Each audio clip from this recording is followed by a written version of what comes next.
오늘은 에이수스 제피러스 M16 리뷰를 진행하겠습니다. 엘더레이크 i9 RTX 3070 Ti의 스펙을 가지고 있는 고급형 게이밍 노트북이죠. 그럼 결론부터 말하겠습니다. 이 노트북은 작년 제피러스 M16의 단점이었던 발열과 소음을 해결하지는 못했습니다. 그리고 제 영상을 쭉 보신 분들은 알겠지만 저는 지금 메인으로 쓰고 있는 제피러스 G15를 굉장히 고평가해왔었고 약 1년간 사용한 지금도 그 생각은 크게 달라지지 않았습니다. 하지만 저는 이제 제 메인 노트북을 제피러스 M16으로 바꾸려고 합니다. 그 말인즉슨 제가 M16을 꽤 높이 평가했던 소리인데요. 왜 이름이 비슷한 MSI 크리에이터 M16은 절대 사지 말라고 했으면서 왜 이렇게 평가가 다른지 지금부터 설명드리겠습니다. 기본적으로 이 노트북은 2021년 버전 타이거 레이크 제피러스 M16에서 CPU와 GPU만 교체한 제품이라고 봐도 무방합니다. 따라서 그 제품의 장점과 단점을 대부분 공유한다고 보시면 크게 다르지 않습니다. 제가 구매한 제품의 스펙은 CPU 엘더레이크 i9 12900H, GPU는 최대 부스트 전력 120W인 RTX 3070 Ti고요. 램은 DDR5 32기가에 온보드 16기가, 추가 슬롯에 16기가 램이 설치되어 있습니다. SSD 용량은 1TB이며 M.2 슬롯은 2개입니다. 그리고 무선 랜 카드는 와이파이 6E를 지원하는 인텔 AX211이 탑재되어 있습니다. 제가 구매한 스펙의 가격은 300만원이 넘는 고가입니다만 사실 대부분의 사람들한테는 제가 구매한 3070 Ti 모델보다는 RTX 3060 모델을 더 추천하긴 합니다. 그건 200만원대 초중반 정도에 팔았던 것 같아요. 노트북의 하판 분해는 쉬운 편이지만 가운데 나사 3개가 고무 스티커에 가려져 있기 때문에 잊지 말고 같이 분해해 주셔야 합니다. 내부의 히트파이프나 쿨링팬의 구조는 작년 모델과 별 차이 없어 보입니다. 1개의 램 슬롯과 2개의 SSD 슬롯, 랜카드 슬롯에 접근 가능하지만 마이크론 제조 SSD의 속도도 빠르고 삼성 DDR5 램과 인텔 랜카드도 굳이 교체할 필요가 없는 제품이기 때문에 SSD를 추가할 목적 정도로만 하판을 열게 되겠습니다. 노트북의 디자인은 2021년 모델과 동일하고 그건 절대 나쁜 건 아닙니다. 전반적으로 블랙 색상에 상대적으로 깔끔한 디자인을 가지고 있고 빌드 퀄리티도 꽤 우수한 편입니다. 키보드 대개 표면은 부들부들한 재질의 코팅이 되어 있어 감촉이 좋지만 지문이 잘 남는 단점이 있습니다. 힌지는 에르고 리프트 역힌지 구조를 채택하고 있으며 16:10 비율의 디스플레이는 16:9 비율의 G15와 비교해서 훨씬 시원시원한 느낌을 줍니다. 다만 이런 구조 때문에 디스플레이가 열 때문에 손상되는 거 아니냐 이런 얘기가 나오긴 하는데요. 일단 팬이 돌 때 바람이 빠져나가는 방향은 양옆이긴 합니다. 노트북의 두께는 얇은 편입니다만 G15에 비해서 하판 고무 바킹의 높이가 더 높아져서 다소 더 두껍게 느껴집니다. 그리고 무게는 이거 스펙상 무게가 1.9kg인데 뻥입니다. 작년 모델도 그랬긴 한데 2kg이 살짝 넘는 무게입니다. 16인치 게이밍 노트북 치고는 가벼운 건 맞지만 스펙은 제대로 표기해줬으면 좋겠네요. 포트 구성도 작년 모델과 동일합니다. 쿨링 구조 때문에 포트가 상당히 아래로 내려와 있는 것도 동일하고요. 총 2개의 USB-A 포트, 2개의 USB-C 포트를 가지고 있고 USB-C 포트 중 하나는 썬더볼트, 하나는 썬더볼트는 아니지만 디스플레이 출력과 충전은 가능한 포트입니다. 그 외에는 마이크로 SD카드 슬롯, HDMI 2.0, 무선 램 포트 등이 위치하고 있죠. 키보드와 터치패드도 작년과 동일합니다. RGB 조명에 적용된 텐키리스 키보드와 큰 사이즈의 글래스 재질 터치패드입니다. 워낙 저한테는 이제 익숙한 키보드 배열이어서 쓰기 편하고 키감에 불만을 가지긴 어렵습니다.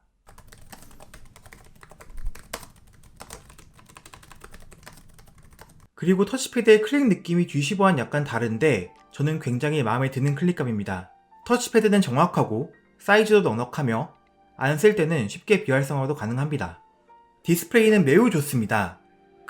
디스플레이 하나 믿고 꺼드럭대던 MSI 크리에이터 M16의 사다구를 매우 세게 후려치는 디스플레이입니다. DCI-P3 96%를 만족하는 색역, 500니트의 밝기, 16:10 비율의 QXGA 고해상도 디스플레이에 반응 속도가 빠른 165Hz 고주사율까지 게이밍 용도로든 어떤 용도로든 부족함을 느끼기 어려운 디스플레이일 겁니다.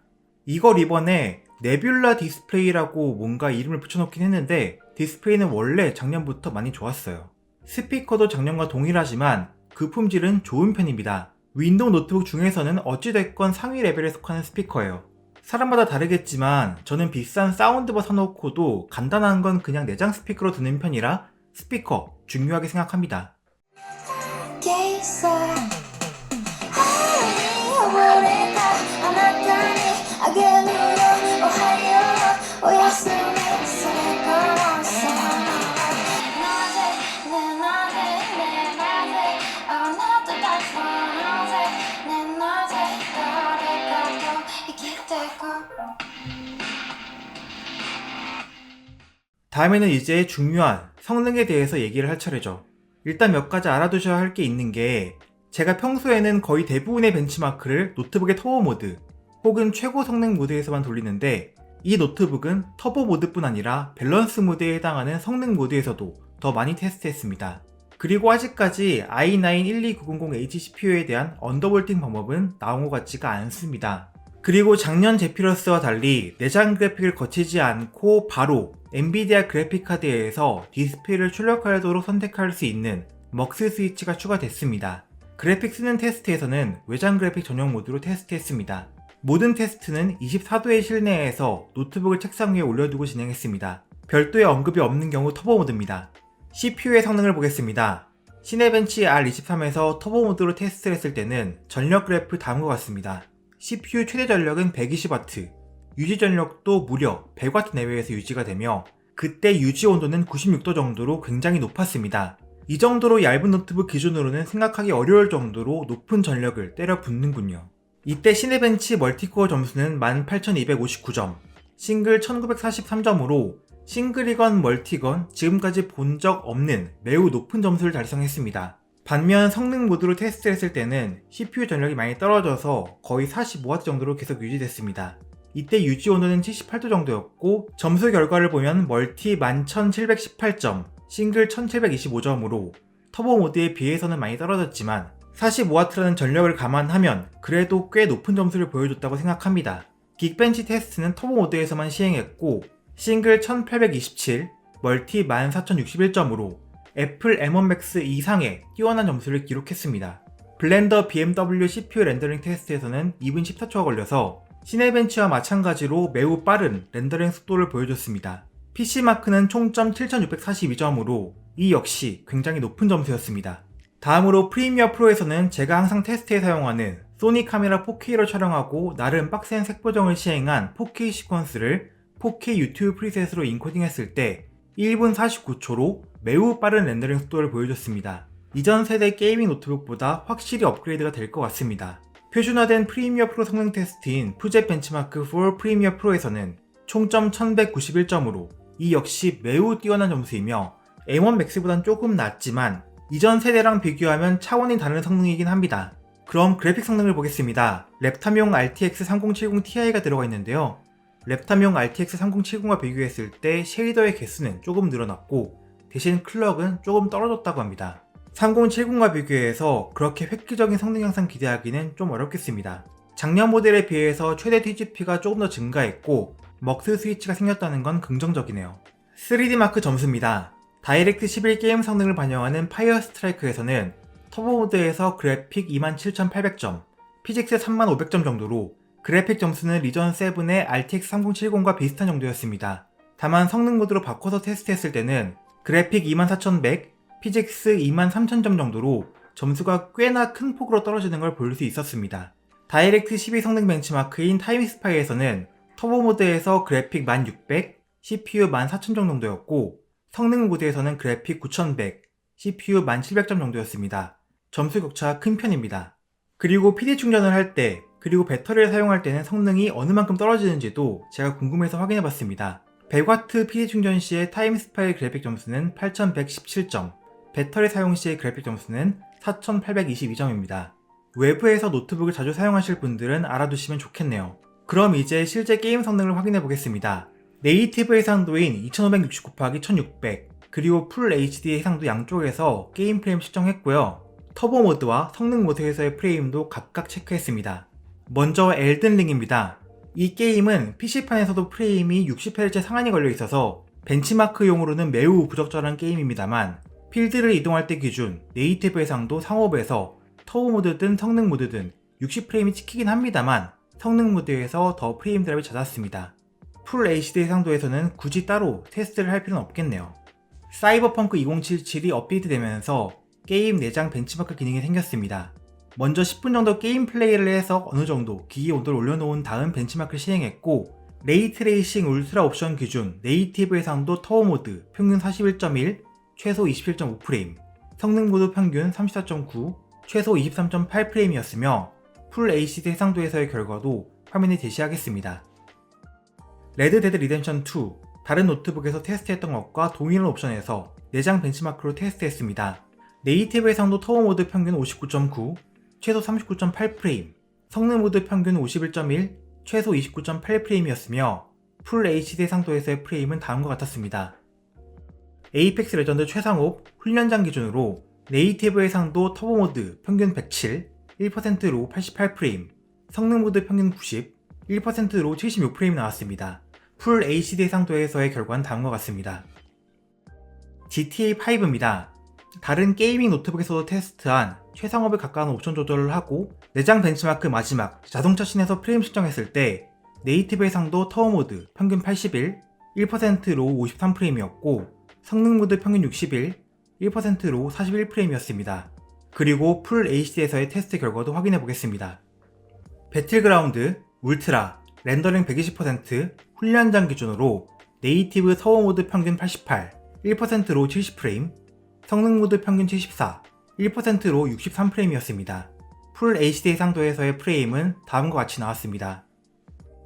게임 성능은 종합적으로 터보 모드 기준으로 RTX 3070을 탑재한 리전 7과 비슷하거나 조금 더 떨어지는 정도로 보입니다. RTX 3070 Ti와 엘더레이크 i9을 탑재했다고 하더라도 슬림형 폼팩터 때문에 성능 손해보는 게 분명히 있는 걸로 보입니다. 그리고 성능 모드의 경우 CPU와 GPU의 성능을 상당히 떨어뜨리면서 꽤 많은 성능 하락을 보였습니다. 그러면 전력, 발열, 소음을 보겠습니다. 2021년형 제피러스 M16의 약점이 상대적으로 큰 소음과 높은 표면 발열이었는데 안타깝게도 이번에도 그 단점은 유효합니다. 배틀그라운드 울트라 옵션을 30분 이상 플레이한 뒤 내부 전력과 온도를 모니터링 해보면 터보 모드에서 GPU 전력은 115W 이상, CPU 전력은 20W 내외로 GPU의 전력을 극대화하는 다이나믹 부스트 기능이 잘 작동하고 있는 것으로 보이며 이때 GPU 78도, CPU 74도로 생각보다 내부 온도는 안정적이었습니다. 성능 모드에서는 GPU 전력은 약 90W 정도로 떨어지고 CPU 전력은 20W 정도로 큰 차이가 없었습니다. 이때 GPU 75도, CPU 74도 정도였습니다. 팬 소음은 소음계를 터치패드 위에 올리고 측정했을 때 기준으로 터보 모드에서는 60dB 중반까지 올라가는데 이건 팬 속도가 100%로 돌아가고 있는 거고 솔직히 졸라 시끄럽습니다. 헤어드라이기를 책상 위에 틀어놓고 있는 느낌이에요. 성능 모드에서는 약 58dB 정도로 팬 속도가 많이 떨어지긴 하지만 그래도 조용한 것과는 거리가 있는 소음이고요. 노트북 표면 온도를 보면 히트싱크 주변 가장 뜨거운 곳은 터보 모드 기준 50도대 중반까지 올라가고 키보드 덱 주변도 40도대 초중반 정도로 이 역시 높은 편이었습니다. 성능 모드에서도 이 온도는 크게 다르지 않았습니다.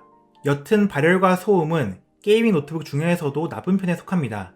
다만 내부 센서 온도가 그렇게 높진 않기 때문에 아머리 크리에이터 설정에서 수동 모드를 잘 만져주면 좀 더 낮은 소음으로 높은 성능을 낼 수 있도록 조절은 가능하겠습니다. 그리고 부하가 많이 걸리지 않을 때는 성능 모드나 조용 모드를 사용하면 가벼운 사용 시에는 팬 소음에 신경 쓰일 만큼 들리지 않았습니다.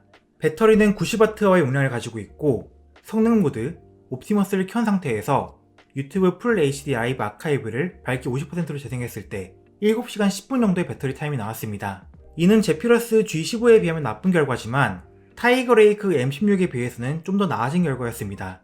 물론 실제 사용 시의 배터리는 이것보다 짧을 가능성이 높습니다. 예를 들어 배터리로 고사양 게임을 한다면 1시간 안에 배터리를 전부 사용할 수도 있습니다. 자, 그럼 정리하겠습니다. 이 노트북은 발열과 소음, 그리고 그에 따른 밸런스 모드에서의 성능 하락이라는 어떻게 보면 치명적인 단점을 가지고 있습니다. 이런 점에 민감하신 분들이라면 이건 사면 안 되는 제품이겠죠. 하지만 어쨌건 QHD급 모니터로 게임을 플레이하기에 충분한 RTX 3070 Ti의 성능, 그리고 저에게는 과분할 정도의 CPU 성능을 가지고 있고 작년 모델과 차이는 없지만 여전히 디자인, 디스플레이, 키보드, 터치패드, 스피커, 포트 구성 등 노트북의 구성 요소들은 대부분 매우 훌륭합니다. 제가 제피러스 G15를 쓰면서 큰 불만이 있던 건 아니지만 이걸 메인 노트북으로 쓰는 입장에서 16대 9 비율의 디스플레이는 좀 아쉬웠거든요. 그래서 이참에 더 높은 성능이란 명분도 있겠다. 제피러스 M16으로 메인 노트북을 넘어가 보려고 합니다. 이게 근데 3060 달린 모델이라도 결코 싼 노트북이 아니기 때문에 G15대랑은 달리 여러분에게 적극적으로 사라고 추천은 안 하겠는데 2022년 3월 시점에서 엘더레이크 노트북을 추천해달라고 한다면 일단 첫 번째로 꼽을 만한 노트북은 맞습니다. 사람들도 그걸 알기 때문인지 몰라도 M16의 초기 물량은 대부분 품절이 난 걸로 알고 있습니다. 헤비 게이머들이나 혹은 반대로 고성능이 필요 없는 사람이라면 고려하지 않을 제품이겠지만 저처럼 어정쩡한 게이머 혹은 크리에이터 분들은 구매에 그렇게 큰 고민은 안 하셔도 될 것 같습니다. 자, 그럼 다음 타자는 ROG 플로우 Z13입니다. 이걸 어떻게 리뷰하면 좋을까요? 그럼 도움이 되셨길 바라며 다음에 뵐게요.